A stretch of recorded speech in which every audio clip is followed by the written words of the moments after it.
Welcome to all our St. John Paul II parishioners and to all the guests who have joined us for this weekly video reflection. I am Father Mike Ignashuk, pastor of St. John Paul II Parish on the south side of Milwaukee. Last week,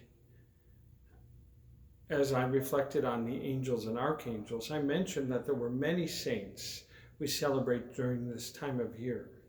Today I want to reflect on one of my favorites, St. Francis of Assisi. Most of us are familiar with St. Francis and his love of creation and animals. We often see him with birds, as in the window behind me, or other creatures gathered around him. His statue often decorates our gardens or is even transformed into a bird feeder. Yet there is so much more to St. Francis than a love of animals. His love of animals was based on his insight into God as his creator and his role as one creature among many. He understood that all of creation actively praises God with their very existence. It is only human beings who are able to choose not to praise God. St. Francis understood that even something as lowly as a cricket praises God with the only voice a cricket has. One of my favorite images of St. Francis is a bronze statue that I saw at the Basilica of Santa Maria degli Angeli in Assisi, where St. Francis lived with his followers and where he died. This statue shows Francis with his lips puckered, as if he was whistling, and his hand raised, and in his hand is a small cricket. The legend tells us that Francis was at prayer one morning when he had heard a cricket nearby. He picked up the small creature and whistled to it. It responded with its song right from the palm of his hand. Francis spent that entire day, even when his brothers called him, just sitting there whistling to the cricket and the cricket responding. When the friars questioned him as to why he missed the prayers of the daily office, he acted surprised that they did not realize that he and Brother Cricket were praising God. This kind of abandonment of agendas to pray spontaneously, even for a whole day, was part of who St. Francis was. He knew that the cricket was just as much his brother as were the friars in the monastery. St. Francis also extended this fraternal relationship not just to animals, but to all of creation. He called the sun his brother and the moon his sister. He saw the wind, rain, and Mother Earth as his sisters and brothers. He even saw death as his sister, since he recognized that in death all things are brought into the heart of God. St. Francis composed a canticle over the course of his life that expressed these thoughts. He fancied himself a troubadour for God and often sang to his fellow friars. This song evolved over time, and he even added a verse about how we can praise God when we are offering pardon and enduring injustice in the name of peace. I will post the translation of this canticle, the Canticle of the Sun, on our parish Facebook page, along with an image of another stained glass window depicting this song. Probably the most important thing about St. Francis is that he took the gospel literally.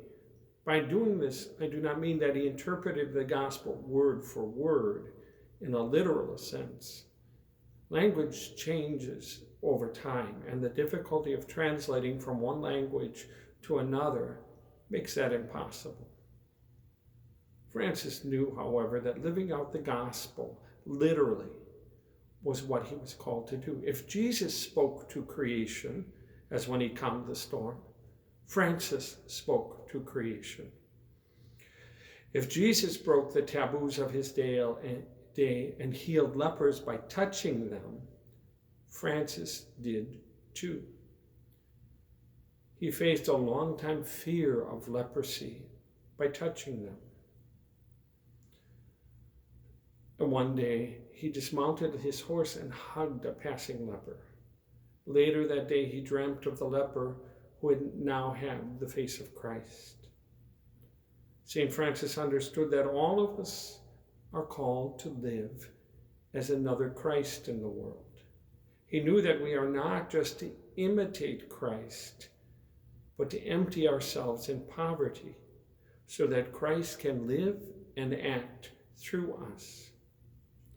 St. Francis is known as the poor man from Assisi, il poverello, not because he chose poverty, but because Christ chose to share our poverty in the incarnation. All of us are called to some form of that same poverty of spirit. We may not give away all that we have, but we are called to empty ourselves of all our self-centeredness so that Christ can become our center. Each in our unique way, we are called to find our way of poverty that allows Christ to live in us. Lastly, I mentioned before that St. Francis called death his sister. Visiting his tomb for the first time, and every time I visited since, was a profound experience for me. You can literally feel the presence of St. Francis. I describe what I felt as if he was too big to fit in the grave, as if he had his foot in the door between this world and the next. Visiting St. Francis at his tomb is like stepping into the middle of the communion of saints, where not only Francis, but all the saints and all our departed loved ones are present. St. Francis has taught me that we need not wait for All Saints' Day or All Souls' Day to remember the saints and our departed loved ones. We do not even need to wait to visit the tomb of St. Francis. They remember us every day and are all around us watching over us. In the words of St. Francis, "Be praised, my Lord." Please stay safe, stay healthy, and know that we are truly blessed. I remain your pastor, Father Mike.